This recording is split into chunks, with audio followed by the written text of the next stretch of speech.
Our guest today has a background in engineering. That's electrical engineering, as well as he's worked around aerospace and IT engineering. But he's on the show today to talk about public speaking, not just how to improve public speaking, but communication skills in general, social skills, and how these skills can be improved and how they can improve our lives. So I hope you enjoy it. Really smart guy, and I had a lot of light bulbs going off in this conversation, as you'll see. I think I've mentioned before that this is a part of my life that I've been trying to improve on, and this has been one of the resources I've been using. Armani has a really great Twitter feed, and I'll link to it, and I hope you guys check that out. There's some really great ideas there that will make you think if this is something you're working on. Bottom line is, the people I know who are the most successful, without fail, every one of them is a master communicator. And I can't, it's hard to even put my finger on exactly in what way, because they're all different. But I know that each one of those people, I love being around them. When I'm around them, I hang on every word that they're saying. And I know that those skills have been probably key to their success. So hope you enjoy the conversation. Armani from ArmaniTalks.com.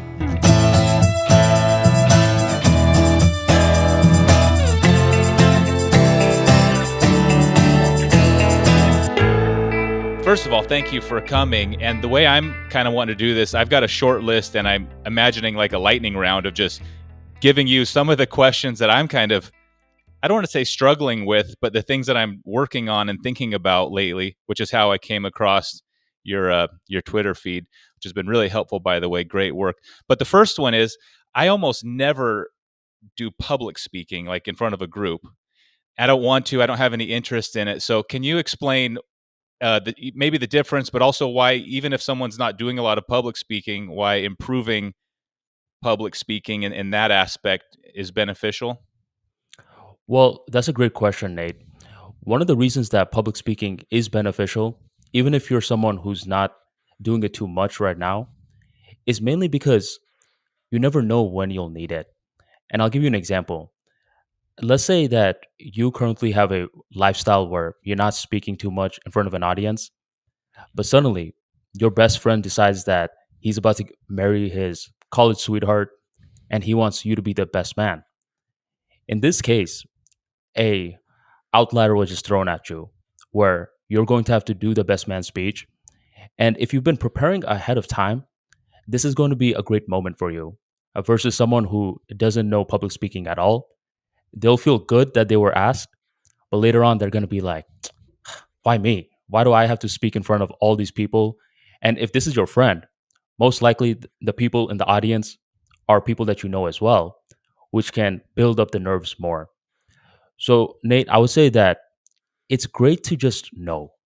You never know when you'll need it. This is a little like a cultural thing at the moment, but I've seen all these videos of these school board parents coming to schools and giving messages to school boards. Again, it's like a cultural, political thing. But I noticed among some of them who are really good and talented at speaking. So that's a really good point. You never know the exact moment, and it could be a setting like that. But I'm sure, depending on people's work, my work doesn't require a public speaking in terms of real people live in front of me. So, but I guess you never know. So my next question, and this is where I think I need the most help. Sometimes when I'm talking to someone, especially over the phone, but even in person, there's like a rhythm that you try to get into where you go back and forth, and it could just be me, but sometimes I really have trouble on the phone, almost like tripping over the other person and having a hard time just communicating efficiently without, you know, bumping into each other all the time. So, number one, to what extent is that a part of public speaking? And number two, what do you say to someone struggling with that? So, what part of that is public speaking is a great question. And that actually ties into the first question, where traditionally, when people think of public speaking, I'm sure they're thinking of a person with a mic speaking in front of an audience, right? That's like the general understanding of it. But I would actually say that nowadays, as more technology is being introduced, the definition of public speaking is evolving as well. So, what you're doing right now is a form of public speaking, but it's different than it was a couple of, I would say, 100 years ago when information technology wasn't a thing. Because a lot of people are listening to your podcast, a lot of people are listening to your YouTube channel. So, in terms of public speaking, I would say it's a gradient rather than just a fixed word. Hmm. Now, with that being said, in terms of conversation, it's level one public speaking, where it's one on one interaction. And whenever there is these sorts of bumping in, where two people are speaking at the same time, that's to be expected because the more that we mature, the more that we become solidified in our personalities.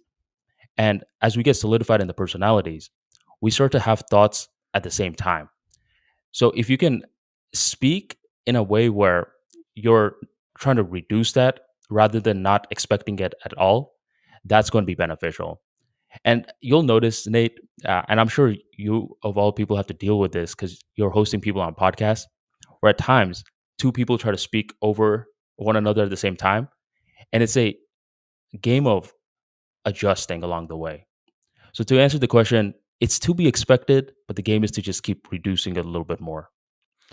My father-in-law was really good at this, and I even noticed it a couple years ago. I would be chatting with him on the phone, and he would only speak for a minute or a few seconds, and he would always end by either asking me something or making a very clear in point for me to contribute. And it was so helpful. That really, again, that was him helping me, but that was a really good lesson for me in turning it over and kind of making it official.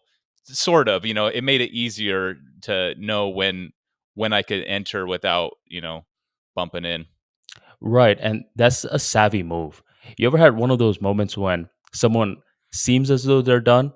You're taking that pause, thinking, just double check in. As soon as you're about to start, they start talking some more. You ever had one of those? Yeah, all the time, and then that's almost exactly when when we start tripping over each other, huh? Right. It's one of those things where it's a game of adjusting, and each person is different. Yeah. Where you'll notice in the Eastern cultures, this is a problem that happens a lot, where people often speak over one another a lot. While in the Western culture, it happens, but eventually they adjust. Interesting. Speaking of, your family immigrated here, and I believe you did as well when you were young. What other differences in communication? Because I got to imagine in your family culture, that communication style is probably more natural. Yes, so I would say that that's something that's helped a lot. Where in the Eastern side of the world, body language is more important, where they'll speak in a direct way, but there's a lot of indirect communication as well. They'll use their tonalities. A lot of the times, you don't make direct eye contact unless an elderly person looks at you first. There's these micro nuances. While in the West, it's predominantly direct communication. There's a lot of words which are used. So it's a game of seeing which works for certain parties.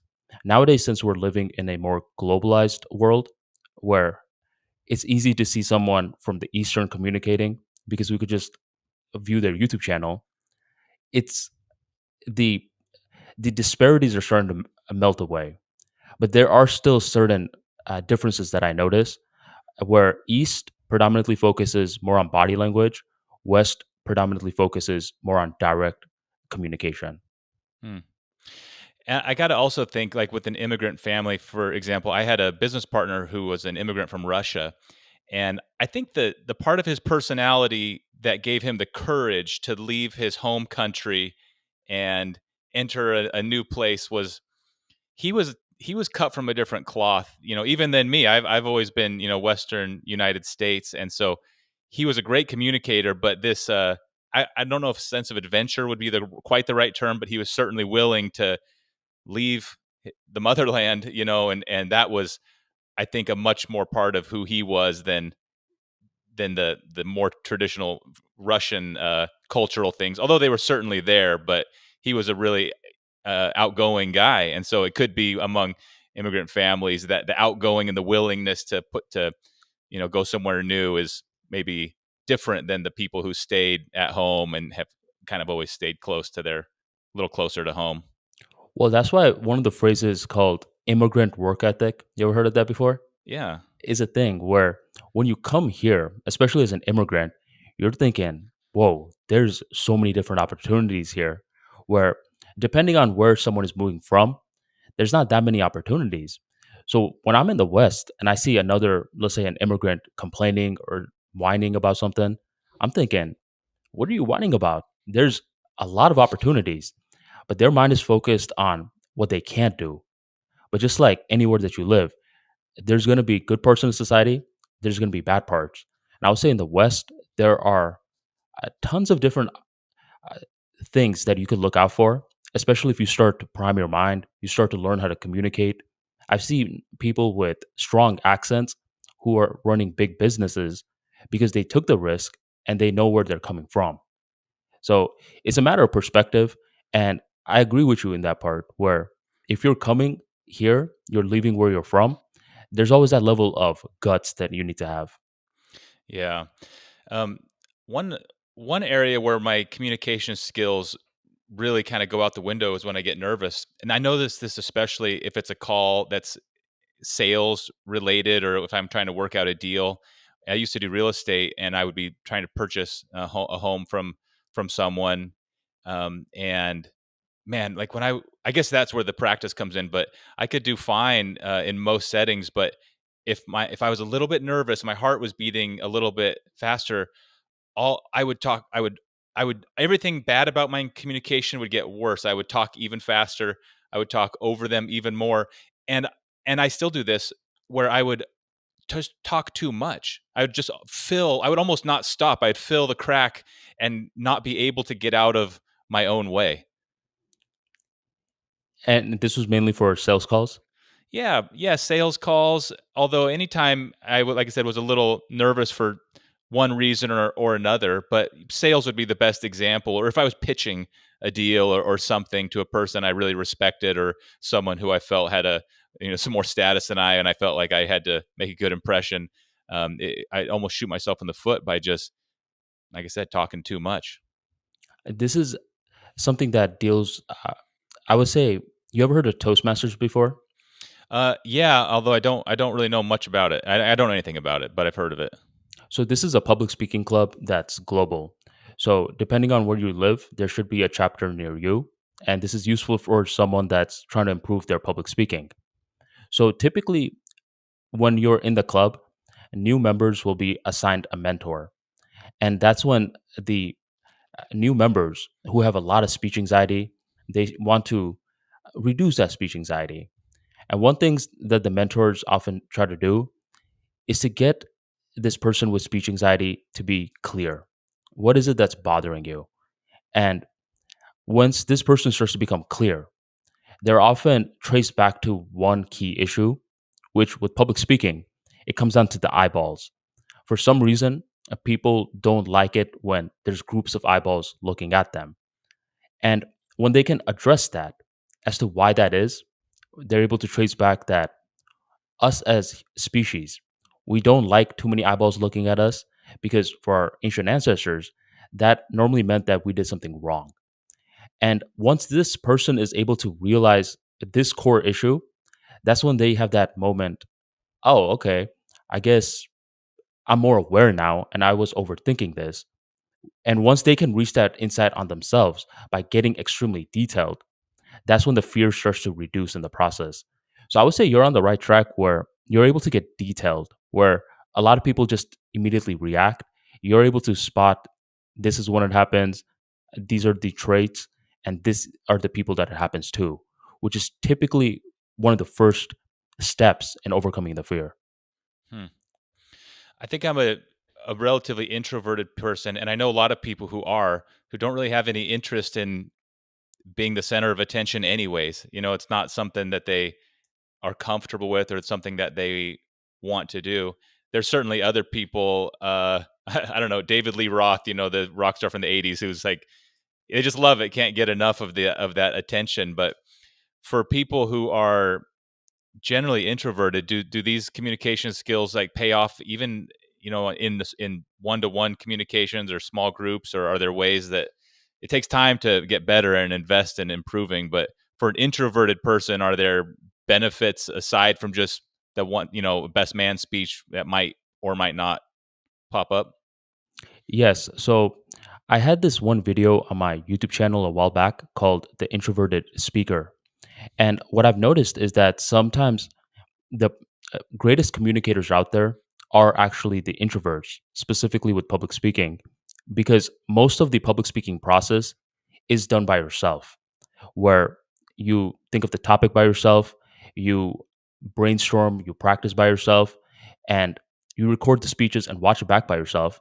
The only thing that you're doing around people is the delivery part. So oftentimes, introverts make great communicators, but I believe that it's a benefit because it allows you to even feel confident when you are in group settings, where let's say you're in a networking event, you feel that confidence because you know the process of structuring your ideas and articulating it. Where I know introverts, their mind is running pretty fast, right? Especially when they're out in public. Hmm. And once they understand, look, these are certain ways that I could structure my ideas, it becomes easier to alter your personality as well. Where that's when you can turn on a switch where sometimes you're being introverted in certain scenarios, but other times it becomes easier to express the energy and be more extroverted at will. So, Wow. with communication skills, it becomes a remote controller towards your personality. Oh, that's really interesting. Yeah, for people who've worked in like a restaurant or something where you're serving, you have to kind of flip a switch and go into a mode of communicating and being friendly and being extroverted.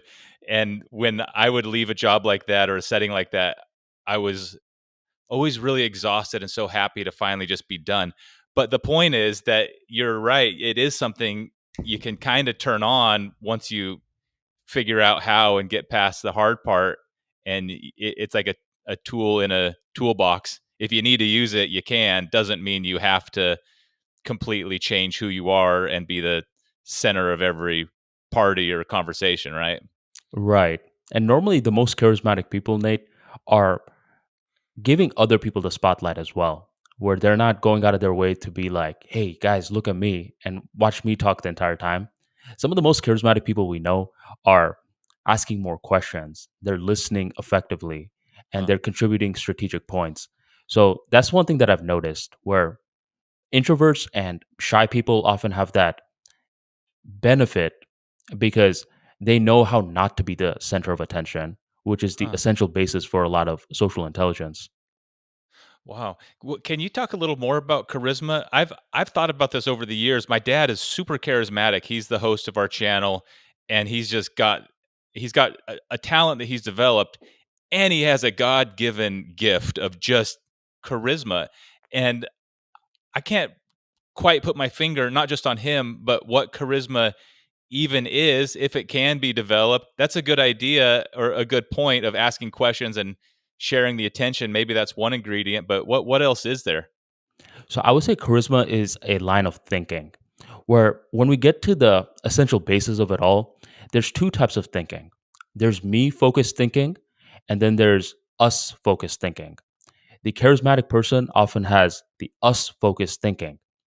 Now, this is different than the people pleaser, where a people pleaser often focuses only on the other person and not at all on themselves. This is not charismatic, and this makes people feel uncomfortable because a people pleaser gives someone too much power that they never asked for, while a charismatic person allows someone to win first and then they allow themselves to win. So, to give you an example, let's say we're having a conversation where you and I, we're not doing this podcast, me and you are just going out for some drinks or something. At this point, I see that you just got a job promotion and I'm asking you about the job promotion. I'm making you the centerpiece. Okay. So I'm allowing you to win because I'm allowing you to speak about yourself. Hmm. Then I try to bring myself into the interaction as well. Because if I do not bring myself in, then I'm just making you high up there and you're not feeling as engaged to me. So Mm. the charismatic person has the us mentality where you went first, but then I went. So that fundamental difference is what separates it from an egotistical person versus a charismatic person. Wow, that's great. So, what about in a group setting? A public speaker who's really charismatic can be animated and hold a person's attention. So, in a group setting, it's more difficult for, well, you tell me, but it would seem more difficult for the speaker to put the attention on any one individual. So, how does a person, let's say through a video format, come across as charismatic when there's not maybe one person when they're having a drink, to ask about the promotion? How do you do that to a camera or to a group? So to a group is a tad bit different than a camera. So with the group, it's going to be where this charismatic person has to change up the mode and see the people that they're speaking to. If most of the people that they're speaking to are talkative, now this person has to become what I like to call a conductor of energy. They need to try to bring up topics where everyone can participate rather than hyper niched topics. You ever had one of those moments when someone is talking about such a niche topic where other people are just standing there with their hands in their pockets? Yeah. Where this charismatic person has to assess who's in the group. So if they're talkative, you want to start bringing up topics that most people can participate in. If they're pretty quiet, then this person has to go in storytelling mode and now they have to speak up more. So this is predominantly with group interactions in person. In video, one thing to shortcut everything, Nate, is some level of humor. You don't have to be the funniest guy out there, but if you make humor an intent, where you're like, it'll be great if I could make this person laugh at least once, whoever's watching this video, your Yeah. entire personality starts to shift. So those are Huh. the two different ways of tackling it. Being funny is a real high risk, high reward thing because if you take a shot at a joke or making somebody laugh and it doesn't hit, which has happened to me actually on this podcast a few times, and I don't know if the audience got it, but at least the people I was talking to, maybe they weren't expect maybe if the humor is not expected, then they're not even thinking something could be humorous. But point is, it's definitely a risky thing too, right? If it doesn't work, then now you kind of uh, opened yourself up to maybe some doubt or something.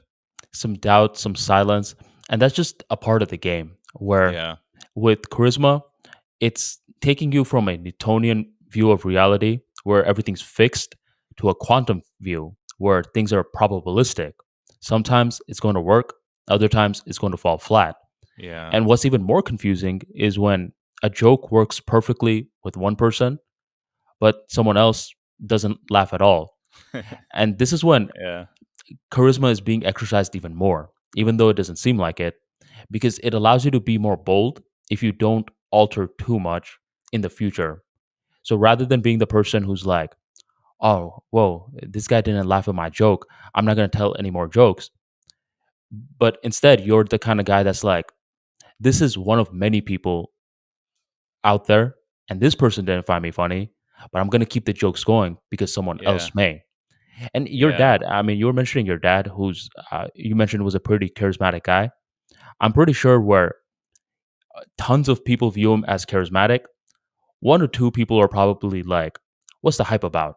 And that's just the dualistic nature of dealing with people. Some people love you, some people are like, I Yeah. don't really get it too much."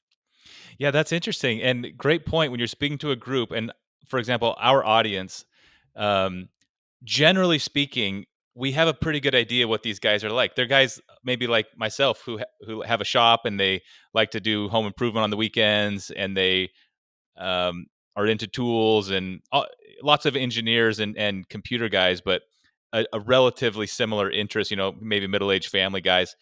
And so even if it's a group or a video, you can still think about that person and the types of stresses and struggles and things that would be interesting to a person that fits that avatar and speak to that. And then even if there's 10 people listening, if they fit that avatar, then it would still feel quite personal and maybe then charismatic, right?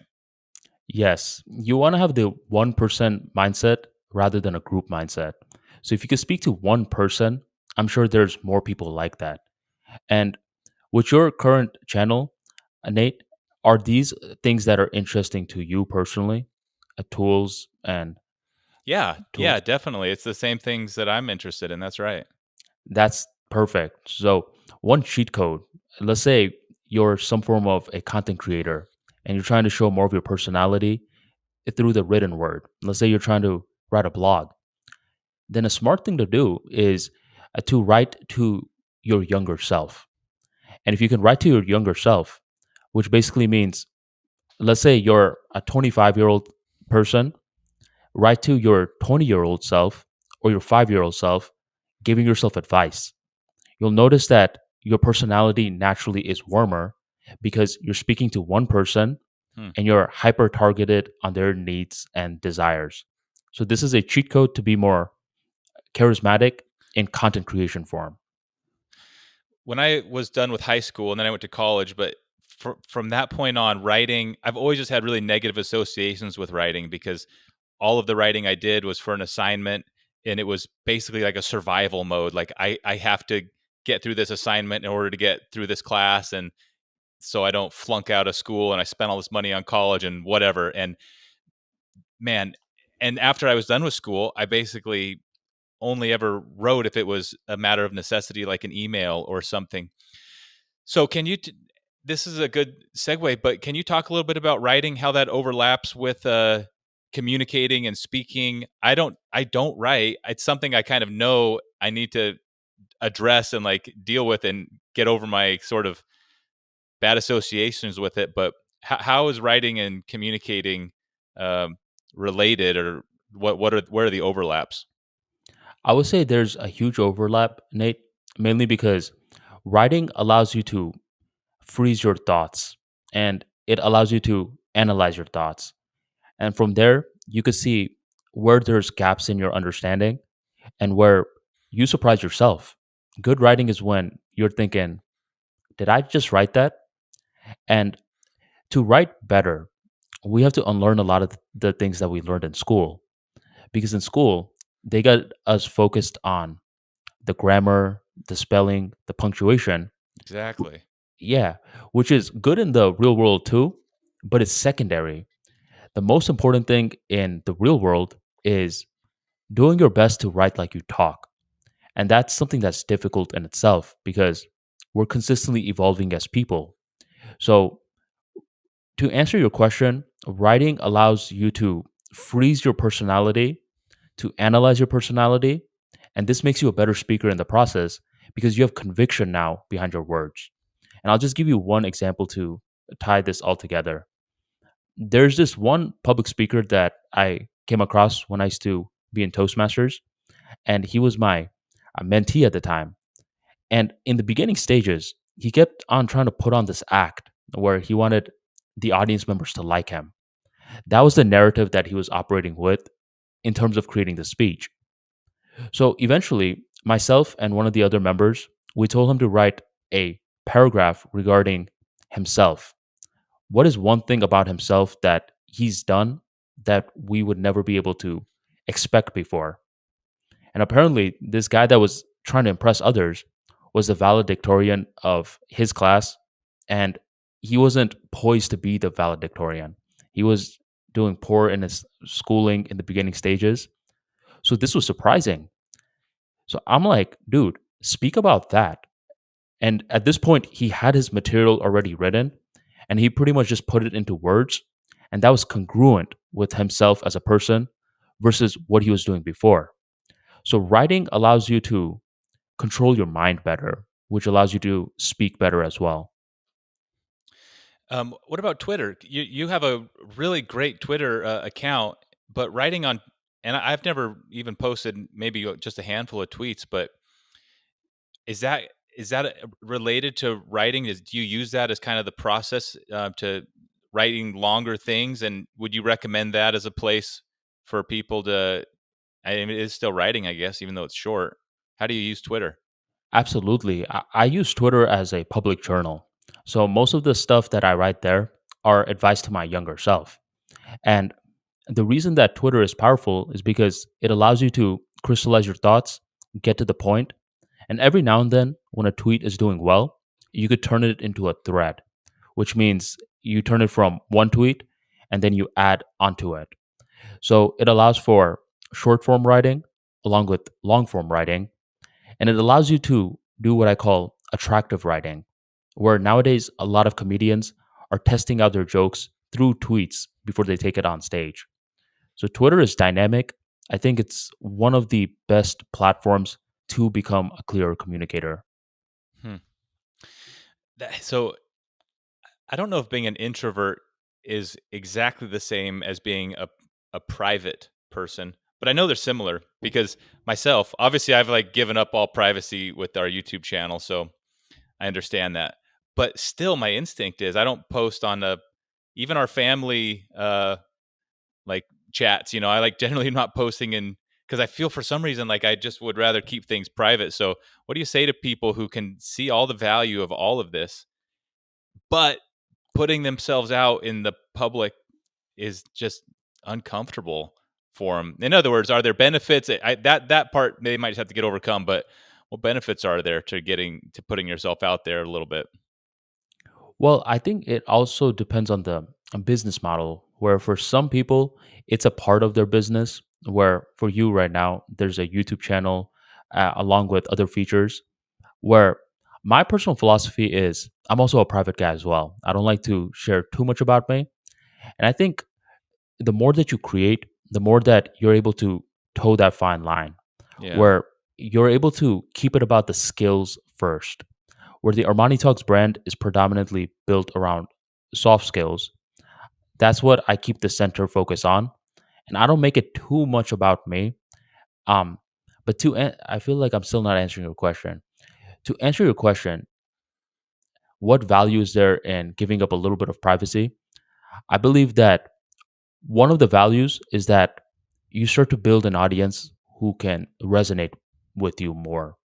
So you don't have to go super detailed, but every now and then, if you go detailed and you talk about a painful moment from your life, there's someone else from a different part of the world that can connect at that point, and then they start to empathize with you more. And through that empathy process, it's easier to learn from that person versus a person who always seems perfect. Do you see what I'm saying? Yeah. Yeah, that's great. I had a guest on, and I want to say his name's Brad from A Finer Touch Construction, and he had this great point, and I'm going to make it again because it's just so great. He was starting his construction business and reached out to some architects that he wanted to work with to design some homes that he wanted to build for some clients, and the architects are like didn't even take his call. They're so busy, like, and they didn't know who he was. uh, he built up an Instagram account just by doing these kind of things, putting himself out there, I guess is what I'm speaking to, by and and built an audience there, and something, I think either he reached back out to those architects or they might have approached him, be like, hey, we'd love to work with you on something, and he made the really just, I don't know, amusing like observation that like, well, what changed? Because you didn't want to a year ago, and now you do. He knew the answer, of course. Like, there's just some amount of, it's not respect or clout. I don't know what it is, but just like seeing someone that has like even a modest following, you don't know what doors that could open. And for Brad, it allowed him to work with these really high end architects for a project, which he was not able to do without taking that risk and putting himself out there. So for me, that was kind of like a really good thing. In other words, you just don't know who's going to It- come and what's going to happen. It's like a new aged business card to a certain extent, where people can also see that you're serious about something. Imagine that you own a media company where you're looking for journalists. Now, imagine that one journalist got their master's degree, got all these different degrees in journalism, while another person doesn't necessarily have a degree, but they have a large Twitter following. For the past 3 years, they've been working on their blog. They have hundreds of blog articles discussing a wide variety of stories. You, as the person who's looking to hire one of them, yes, you could get the person with more credentials, or you could get the person who doesn't necessarily have the credentials, but has the body of work. So, having a body of work is leverage in itself. Yeah, there you go. Body of work. Um, So our audience are guys like myself who enjoy, I'll say, workbench hobbies, but they like making things and building things and using tools. And I was reminded last night. Last night we're working on a new membership group for the people who support us on Patreon and stuff. We're working on a new kind of platform for that, and I was kind of building it online. And it's been a while since I've done something like that. I built our website and all of the videos I'm building, but I was really enjoying it last night, and I'm speaking to our audience right here, guys. There is some real overlap in building, and I'm sure, and actually, I felt this when I'm maybe writing an outline for a video, creating something, even if it's on your computer or writing or something that is not completely unrelated from building whatever project in your shop. There's a similarity there. There's overlap of building. I'm sure coders, guys who are writing code, feel this all the time. They write some big program or piece of code, and they can sit back and just look at it and kind of be like, I just did look that. at it. I did that. I Yeah. did that. What about writing? Do you feel that way with, like, I don't know, I guess articles and blog posts? Is that, do you get that feeling like you're creating, building? Absolutely. So my dad's a realtor.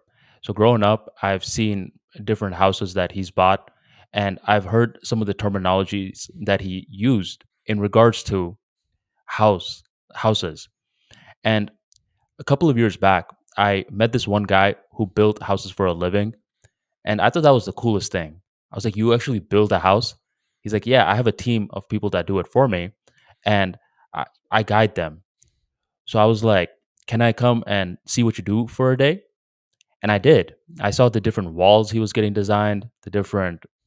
See, I'm not the most technical with this, so if I butcher some of the Sure. lingo, excuse me. I saw the circuitry, I saw the Yeah. windows, all of that. And as I saw this world of my dad and this one gentleman who built the house, I noticed that what I was doing with building the website was not real estate, but it was virtual real estate, which is anytime I have a video out called Mansion Mind, which talks about using your mind to build digital assets. So every time that I add a YouTube video into the ArmaniTalks.com website, it's sort of like I'm adding a new bedroom. Every Mhm. time I write a blog, it's sort of like I'm adding a new guest room. Every single time I do a podcast interview with guys like yourself, it's sort of like I'm creating a new patio. And if you can view your content in this regard, where you have an analogy with something offline, now it makes digital work much more fulfilling. Because a lot of the times you can't necessarily touch a website, smell a Mhm. website, hold a website. But if you can find these parallels between online and offline, it makes you feel like a builder as well. Um, this is reminding me of this other point that I think matters for people, which is someone, let's say, who's quiet or introverted or private. Let's think of that all as the same thing. That person, and I'm thinking about myself, can instantaneously change when they are talking about something they understand completely. For example, my dad, we do some videos that we kind of have to make. I'll say, like, for maintenance of the channel. For example, we just finished building a house and we had to make some videos letting our audience know that it's going up for sale, just kind of uh, like housekeeping type stuff. And he does great with all that. But if we're doing a video and it's like the difference between recycled steel and brand new 4140 for blacksmithing a knife, if that's the video, it's like, just hold on, because he will just blow up and just put so much stuff. He just lights up instantly compared to if I'm like, okay, we got to this. And I've seen that before with other people who I thought were a little dry. Hmm. When you are talking about something that they have a lot of expertise about, they can talk about it for half a day straight and be totally animated. And I think that happened to me in school, where I was required to write about things that I didn't care about. In fact, at one point, I had to do a paper on, like, African elephants, and really neat. Like, I believe me, it was interesting, and it could have been worse. But I don't have any knowledge about African elephants that I was able to, like, dig into to write this Right. paper. I had. I just had to rephrase what some other people wrote, as opposed to there were other things that I had some like personal experience or expertise on. I could have really had a different experience with. Go ahead.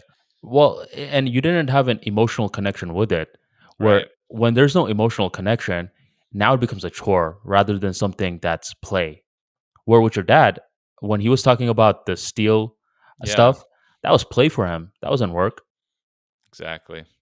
Yeah, that's right. And some of our listeners here, in fact, you have an engineering background as well, but there's aspects to, let's say, engineering that most people wouldn't find interesting, but when you're deep in it, it matters. There's some really important and some nuance that if you were speaking to a room full of engineers, it'd be a different conversation. So it might not be a bad idea for people to even, have those conversations, uh, even as a starting spot, because that's what you know a lot about. So you don't have to get out over your skis talking about something that's out of your closely held comfort zone, right?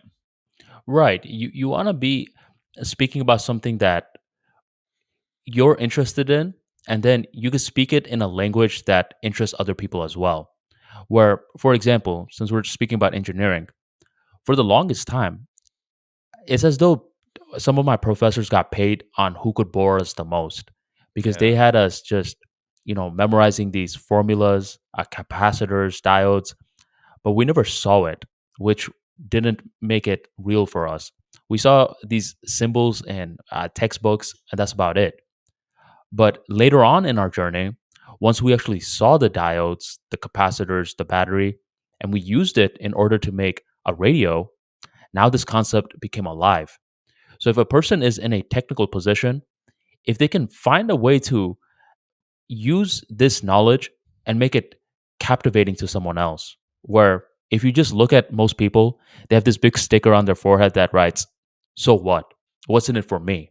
And Mm. if you could bridge that from your technical understanding to what's in it for them, now it becomes interesting and both parties win. You get to talk about your passion and they get to learn in the process. That's great. I'll put you on the spot a little bit. Who is there a public figure or someone that people would know who you think is one of the most engaging public speakers? Let's say classically, like speaking to audiences, that you think is just top of the game. Obama was amazing, but anybody besides President Obama? Well, I loved Barack Obama. Another guy that I like, and he doesn't get enough credit in my opinion, is Jeff Bezos, Oh, where he is, whenever I give him as an answer, they're like, "But Jeff, really?" And I believe he's an excellent communicator and one of the best out there for a few reasons. Number one, he has complex knowledge that he can simplify. Where when you hear him speaking, he's not saying anything where I'm like, "Wait, what? What did he just say? I didn't understand that." Simple delivery. Another thing that he does is that he's a tad bit goofy, where if you're goofy and you don't know how to use it, then it can alter your message in a negative way. But he knows how to use it, where typically, if you listen to one of his interviews, he keeps repeating the phrase customer obsession. Now, normally repeating it that much times isn't something that's normal, but that's now his brand because he's a tad bit goofy in that regards. hmm. And the third part is that he has simple body language. Nothing is over the top. So I think Jeff Bezos is someone that's underrated and he's crystal clear in his communication. Interesting. I listened to a speech from a guy that I really, really like, and I've listened to for years, and it was so animated and so intense that it was a little much for me. And I remember thinking, like, it's not quite my style. It was one of the first times I'd ever felt that way. It was a podcast I listened to, and I remember thinking, like, that's a little much. So there's definitely something to be said for I don't know about subtlety, but it doesn't have to just be like fire and brimstone and dazzling kind of um, theatrics, right? Absolutely. And that's the thing with communication, where everyone has a different style. Where I did a breakdown one time of the difference between Barack Obama and Donald Trump's delivery style, and it's almost night and day. Hmm. Yet they held the same position for a while. And you'll notice that different types of people resonate with both of the groups. So it honestly depends on your authentic style and then which people are willing to embrace that style. And just so you know, no one is always embraced fully by a crowd. There's always going to be a certain group that's like, that wasn't really for me. While Huh. another group's going to be like, yo, I couldn't get enough of that. Yeah, that's amazing. Yeah, my wife sometimes will listen to something together while we're driving, and we will have that exact experience where I'll be kind of like, not really my thing, and she'll be like, I loved it, and it's truly just not for everybody. So that's probably an important thing to remember. Like, you don't have to please or win everybody. Well, hey, Armand, anything else to leave the audience with? I can't thank you enough for coming, but um, what's next for you? You're putting out a lot of content. Are you still speaking publicly with Toastmasters, or what's your where are you going from here? Sure. So nowadays, I'm working more with business owners and entrepreneurs who are looking to put themselves out there and get the message from their mind and put it into words. You can find more about me from armanitalks.com, which has my blogs, my videos, my podcast, along with other appearances that I'm doing. And feel free to subscribe to my daily newsletter, which is on armanitalks.com. And I look forward to hearing from you guys. And thank you very much, Nate, for having me on. It was a pleasure. We'll talk again soon.